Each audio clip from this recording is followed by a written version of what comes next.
So this is Chuck at Lazarus Recovery Podcast at the junction of faith and recovery. This is lesson Y2.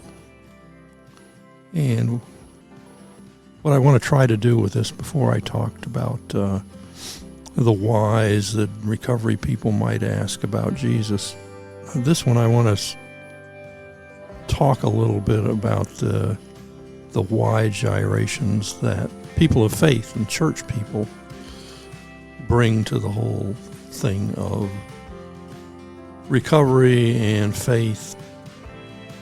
So I talked a little bit about the difficulties of recovery people coming to Jesus. Talk about the faith people because theoretically they have faith, but they exhibit their caution in different ways.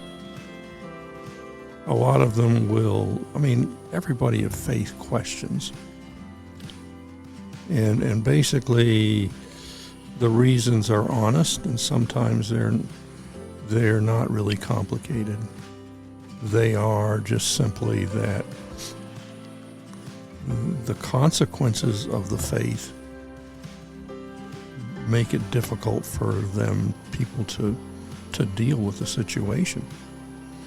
It's a difficult situation. So let's just talk a little bit about religious people, faith people. There's a broad spectrum for recovery people listening. Faith isn't a simple thing in churches because there are so many different types. Recovery people know about different types of things. There's different types of meetings, and there's different types of emphasis. There's the hardcore big book people and the low core easy does it type of people. There's the young people, and there's the gay groups, and there's a whole bunch of different groups, and they have their own things that they want to deal with. So, but what about faith people? Why? If you don't know anything about it, faith people are like recovery people. All they need is a resentment, and they go and make another meeting in another denomination. So why do they get upset? Fundamentally, they get upset for the same reason you do. They don't like the consequences of the type of faith that's being put out there. So they take their resentment and they form another meeting. They form another denomination that emphasizes what they want to emphasize and de-emphasizes what they don't want to deal with. You should be able to identify in AA, that's just a given thing. That's just the way it does. That's the way it goes. That's just the game of how it goes. If you don't like it, you change it. The problem with that is that in church, there's a few things that are sort of held as concrete. And it takes a lot of explosion to change that. And if you think about it, I want to go over it so you understand. It's a very human thing. It's a very human thing to have all that change. And there's a whole group right now that says that, what the Bible that we have isn't the Bible that was, because it's had all these changes. It's had all these differences and stuff like that. So that's the basic way of it. Now, I'm sure recovery people they don't get upset about that. It's just the way it is. Well, faith people, the consequences are higher because the terminology is higher. And that's one of the reasons why recovery people don't want to go to Jesus, because, he didn't talk easy peasy. He said things that are very, very difficult to deal with. Now, that's one of the reasons recovery people don't want to go to Jesus, because the things he said turned him off. And it's recorded that he realized what he was saying was turning people off. And he accepted it. His response was, well, I'm here to talk for the Father. If the Father says it, I say it. If you don't like it, that's not my problem, because I'm here to do the Father's will, not fix you up. That's a little tough. So recovery people basically reject that offhand. Faith people are into the Jesus thing a lot of times, and so they've got to come up with more creative ways to evade the more difficult things. So they're playing the same game you are, and they try to sort of avoid seeing it. But you got to understand. You can't judge them, because you got to understand the bind they're in. And also to understand the bind you're in. That's the dilemma of Christian faith. It promises a lot, but there's a lot of difficult faith leaps to take. And when you discover that it's most likely true, then that creates a whole bunch of conflicts. And understanding those conflicts will give you a certain amount of sympathy for the faith people. And it will put into perspective your program in recovery and why people in AA are so hostile towards the Jesus thing. Because a lot of the Jesus stuff is unpalatable. Not because it's not true, it's just that doesn't taste good. That's the real issue, is the consequences of the message are difficult. My dad used to say, it's easy unless you put the connections together. Those connections are difficult to deal with. And his solution was to sort of edge to the liberal side of things. I don't have that privilege. I'm pretty aspy, it is what it is. So I have to deal with it right up front. So let's talk about some of these things that are so difficult so you can understand faith people. And also you listen and you're going to get some idea of what's going on in the faith thing, and how the Jesus decision isn't an easy decision. So let's look at there. Person comes to Jesus. I've talked about it in a previous lesson. It comes to an understanding and awareness of who Jesus is. And he asks him into his life, and he starts to digest what that means. He knows that if he wants to know Jesus, he needs to read the Bible. So that the premise is that Jesus is, you need to know the Bible to understand the faith. So he starts reading the Bible, and this is an intro to a story of a friend that I got sober with. He was sober in my range. I was 2 or 3 or 4 years sober, and he wasn't no 15-year sober guy. He wasn't just in the door, but he wasn't that long sober.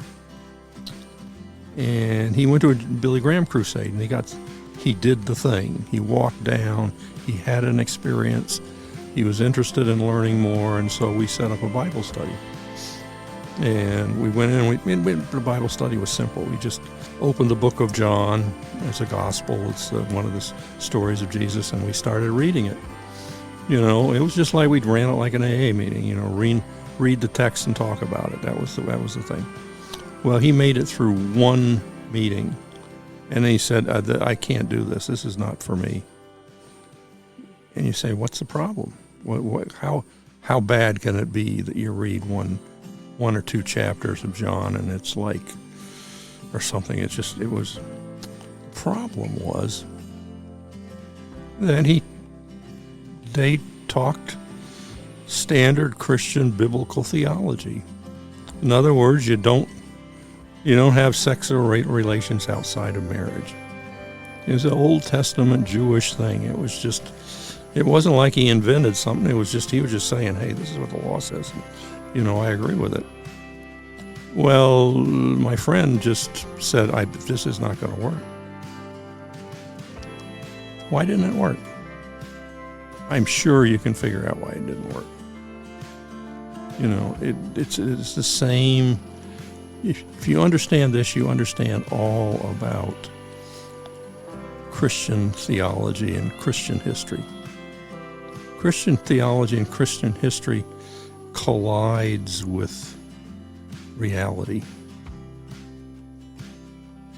Collides with reality.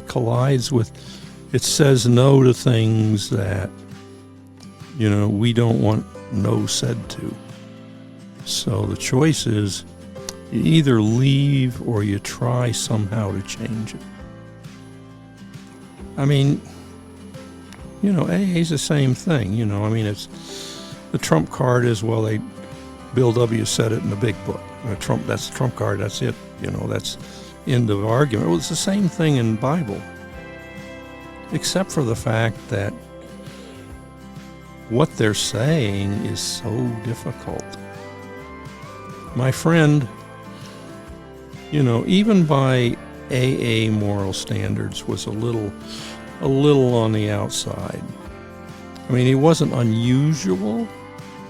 Generally speaking, you can find, everybody within they've been around a while, within their circle, knows somebody like my friend. Today's parlance, they'd say he was a predator. In AA, it was not quite that, but it was sort of like, seriously, they have a word for it, what he was doing, and I can't repeat it here.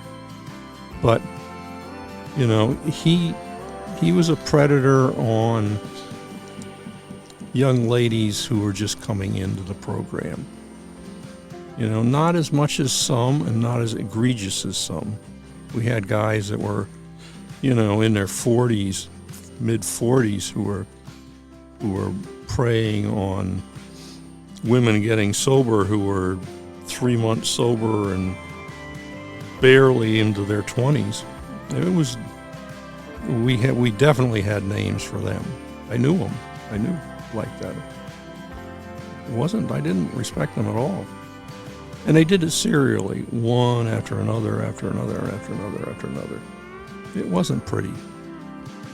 But this guy wasn't like that. He was pretty much, he was preying on sort of lateral moves, people his age, round about his sobriety length. So it was a little less disfavored, but still it was, he was, and I've seen it, I've run a sober house, I've seen it. It's like, people are getting sober, they're getting clean, they're discovering things, and they're running through relationships like, like you change your clothes to go to the laundry. I mean, it would, a 3-month relationship was almost like a lifetime. This guy was doing physical relationships with women, and you had trouble keeping them on one hand, the fingers of one hand, over 6 months. And sometimes he wasn't monogamous. It was like he didn't wait to get the new one before he traded the old one in. So it was a little disgusting, but he was a personable guy, and it was part of his recovery, so to speak. So he hit the Bible one night, and he said, hey, this is not going to work for me. And everybody understood why. We didn't even talk to him about it. I didn't say, hey, you rotten bugger, what's going on? You turned your life over to Jesus and now you're walking away. We understood completely why. Because the Bible was saying what he was doing wasn't according to the Bible. That's what the Bible was saying. No, you can't. Well, that turns out to be pretty much the story. If you want to understand Christians and you want to understand the church, it is mostly a battle over whether the Bible wins or the Bible loses. And there's a middle ground there that people use. I mean, to understand church and stuff like that, you understand that a person comes in and you have the choice. You have my friend's choice. Listen, hear, and book out and say, forget it. This is not for me. The other choice is to, argue with the Lord and finally give up and understand that's what it has to be. Or they just simply go to church, do what they're going to do, and manage to fit that in with their Christian walk. It's not a very good witness, but it's a way to go, very common in the church. But I think the recovery people, I want you to understand that the church people don't just come to this easy. It requires a change because there are reasons people do what they do. People like relationships, and people don't like commitment. And usually if one's good, 5 is better. And if it's people, then 5 is better than 1. If you can juggle all that stuff, which you can't. So if the faith is important to you, you have to find a way to rationalize. And if you think about that, you can understand the way you say, well, why are Christians such hypocrites? They're hypocrites because the good side is they want Jesus. The bad side is they want everything else too. And they really don't want to hear about Jesus saying no. So you're complaining about church people being hypocrites. They're hypocrites because they're trying to be faithful to Jesus, but they're not having success. You can't complain about them when you don't even try to do anything. Well, I'm not a hypocrite. No, you're what my friend was. You just don't care enough.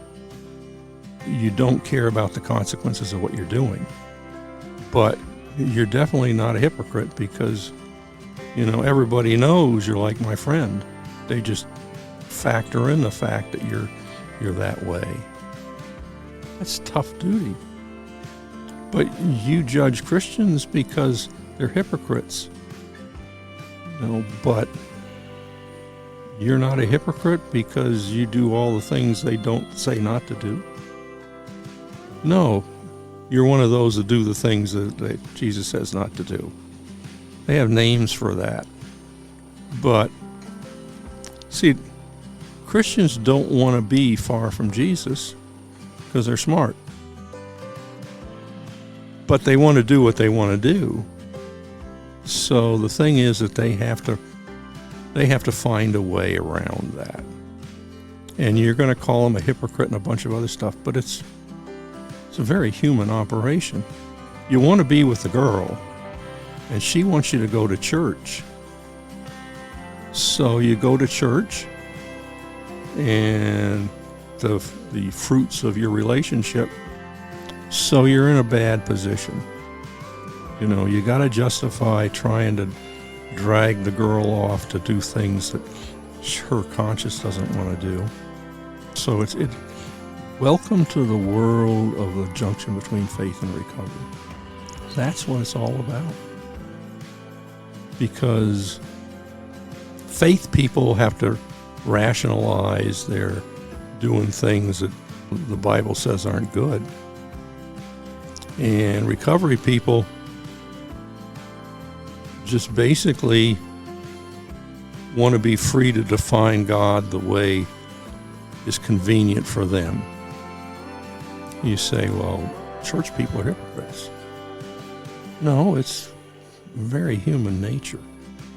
Very human nature to try to sort of hedge bets. Try to hedge bets and change things. And that's what this lesson is about, is the lengths we go to, all of us, to try to get the most out of faith and give the least amount. You say, no, that's not enough. Just trust me, I'm 75 years old, going on 76. Trust me. You know, you can say, no. I've met some that do a pretty good job of living it. You know, they're what you'd call no doubters. They're obedient. They've settled themselves into an obedient lifestyle, and they get the fruits of peace, love, joy, meekness, mindless, generous. You know, the whole fruits of the Spirit they get, because there's the old church saying, you know, trust and obey. There is no other way. They trust God, and they obey, and they get the fruit of that Spirit. They get the peace, love, joy, meekness, mildness, gentleness. They get all that because they obey.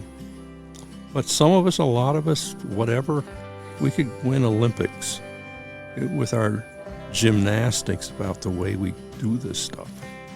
And that's what this lesson is about, is just reminding all of us that we go to any lengths. Look at Adam and Eve. Well, did God really say not to eat the apple? You know, hey, well, Eve says, well, if I eat the apple, Adam will eat the apple, because I'm a bigger priority than God.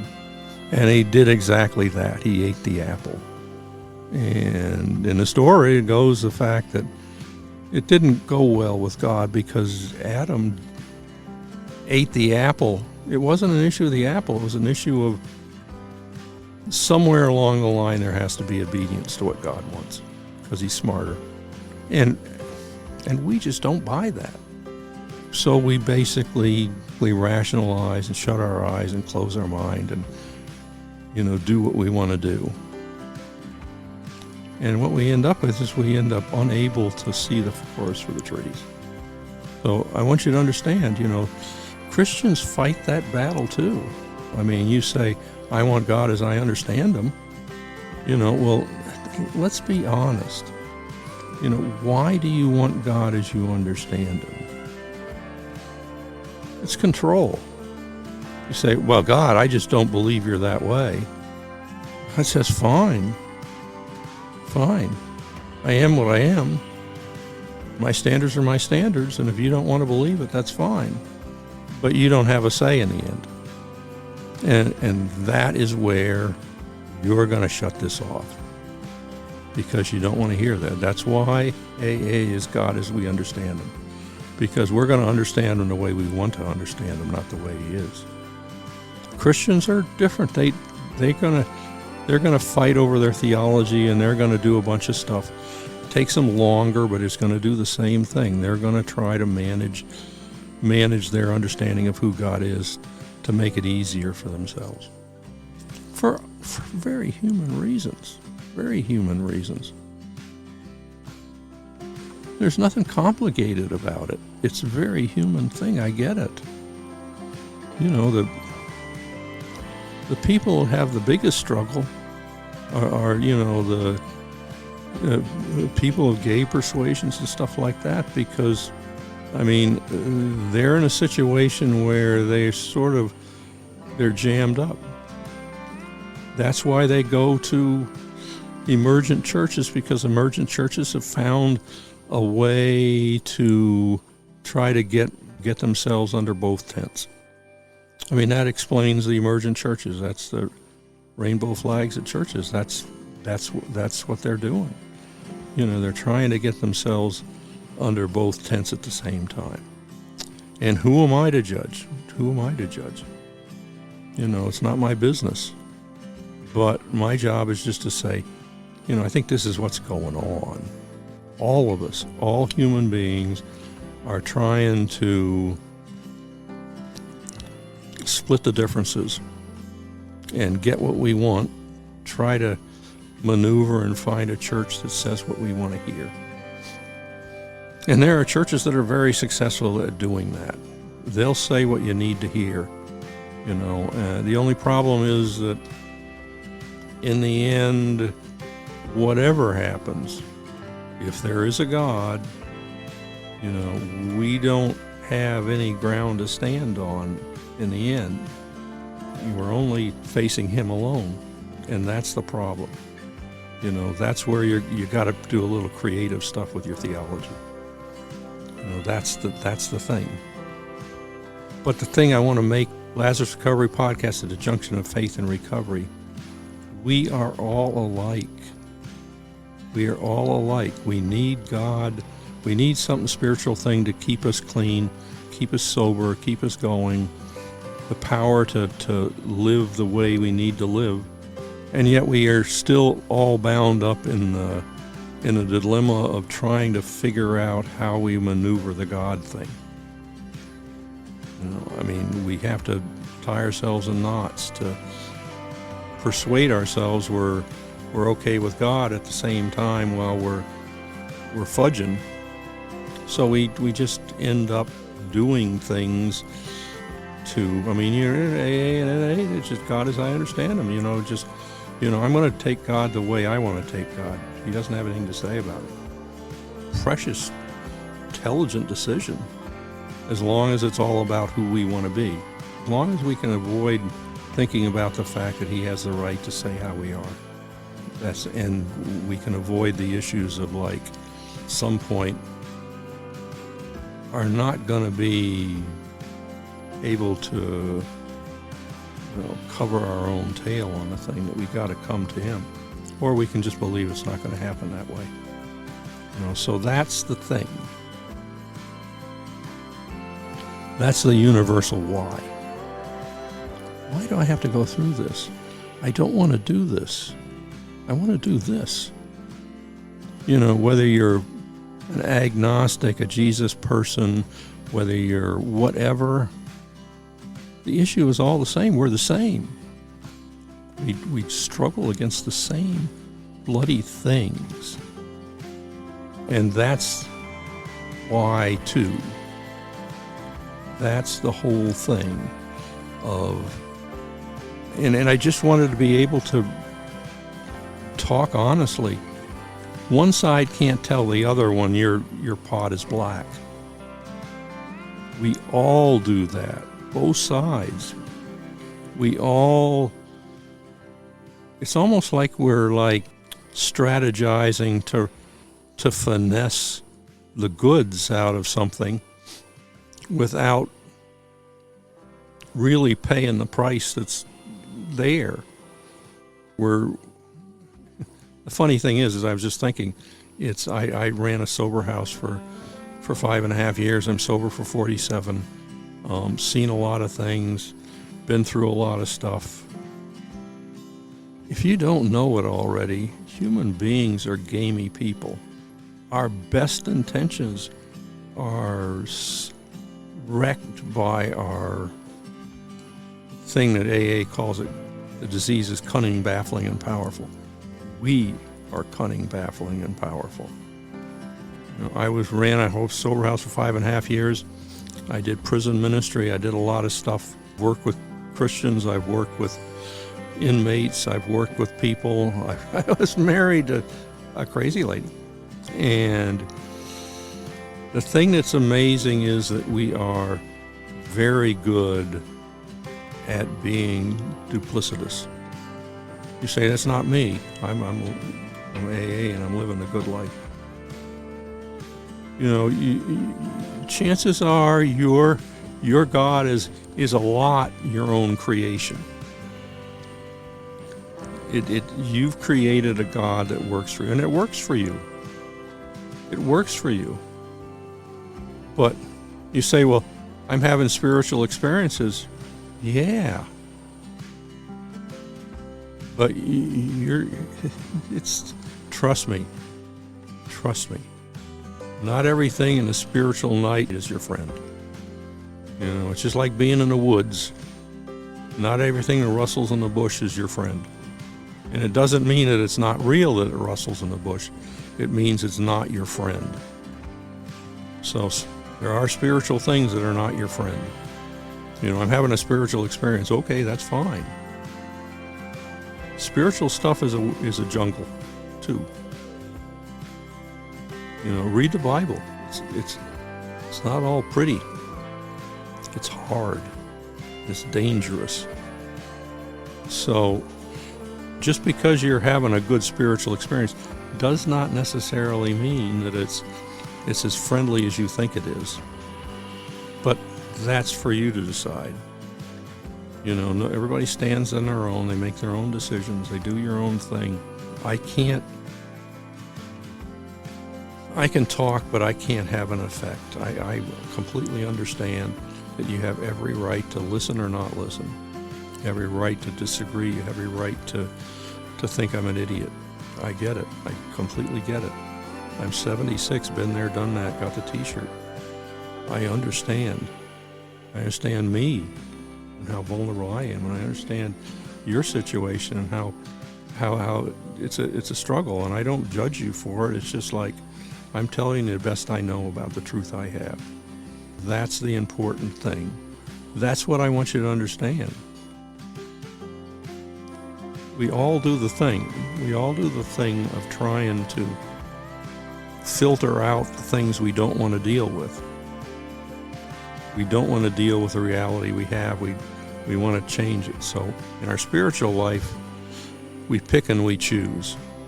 You choose a church that teaches what you want to hear. Don't you say you don't do that. Don't. You go to a meeting that tells you what you want to hear and not what you don't want to hear. And that's human nature, except for the fact that it is a problem. It's a problem because you're not getting the right information. So what I want is that's the lesson. The lesson is that you complain about church people being hypocrites. Yes. There's no argument. They're just trying to find a comfort. We're like dogs that are trying to find a comfortable place to lay down. We adjust things around, we do things and stuff like that. Yeah. We want the relationship that we want, and we want the flavor that we want, we taste that we want. We don't want anybody to tell us what to do and what not to do. We don't want anybody to tell us that we can't have a relationship with somebody of a different race. We don't want anybody to tell us that we have to accede to somebody else's opinion of what's right and wrong. We want to do what we want to do. We want to do what works for us. And we definitely don't want anybody to tell us what's right and wrong. So when somebody like Jesus comes along and says, this is the way it is, our itchy ears are going to find somebody to tell us that we can have Jesus and we don't have to listen to this other stuff because the Bible's maybe not authoritative. It's not rocket science. It's going to be there. You say, well, why? Is opposed. If only just by our human nature, we don't want people to tell us what to do. But spiritually, there's going to be an awful lot of opposition because it is what it is. If you don't know what it is, like I've said before, and I'll end with this, I've said before, if you don't think Jesus is real, that's fine. But I dare you, I absolutely dare you to have an open mind and go to the God that you understand. You go to God and say, and go to Jesus in particular and say, Lord, if you're real, show me. Honestly, I want you to, I don't know. Honestly, show me. Have an open mind and pray and wait. And I'm not giving you something that's going to be fun. Because as soon as you open your heart to that, all of a sudden, you're going to feel like you're in a mud wallow and 50 million people are marching over you. goes back and forth and back and forth and back and forth. It's like you're the Russians and the Ukrainians are marching all over you. It's not going to be fun. It's going to be difficult. There's a resistance to that. But I dare you. Have an open mind. Go to God as you understand Him and say, Lord, show me. Just show me about this. And in the meantime, give the other side a little slack. My Navy days, give the other side a little slack. Because they are very much like you, even though you don't like them. Recovery people are the most, I just love them to pieces. I got sober there, I love them to pieces. I like their honesty, they like everything about them. But, and church people can be extremely frustrating because you hope for them, just your hope is above just is really high. And they're human beings and they disappoint and you get crushed because you think that they are what they think they are, and they're not. They're human beings. Jesus is who I think He is, but the people aren't necessarily as good as the Savior that they serve, and that's okay. That's okay. So just have an open mind and go before the Lord and ask. It's not a puzzle. We all avoid the hard stuff. But just because it's hard does not mean it's true. And that is a difficult nut to crack. That's a difficult thing to swallow. That the true meal is a very difficult meal to eat. Jesus talked all about it. Take up your cross and follow me. That's not like, warm fuzzies, I'm going to get everything I want. That's a hard nut to swallow because that means that there is difficulty. The treasure is hidden and defended well. So we're the same. Recovery and faith are the same, but we're different. And we can learn a lot from the differences and similarities. So that's what I got. My name's Chuck, and I'm an alcoholic, and I'm a believer in Jesus, and I wish you the best. We're done Easter, and we're tearing off onto the summer and stuff like that. So, if you have anything, let me know. Text me or, leave a message and stuff like that, and I'll get back to you. If you want to curse me out, that's fine. I've been there, done that, got the t-shirt on, all of that. Get it? I get what I'm saying is difficult. So I just want you to be safe. I want to encourage you in your faith. I want to encourage you in your sobriety. And I want to inform you about the country you're traveling over.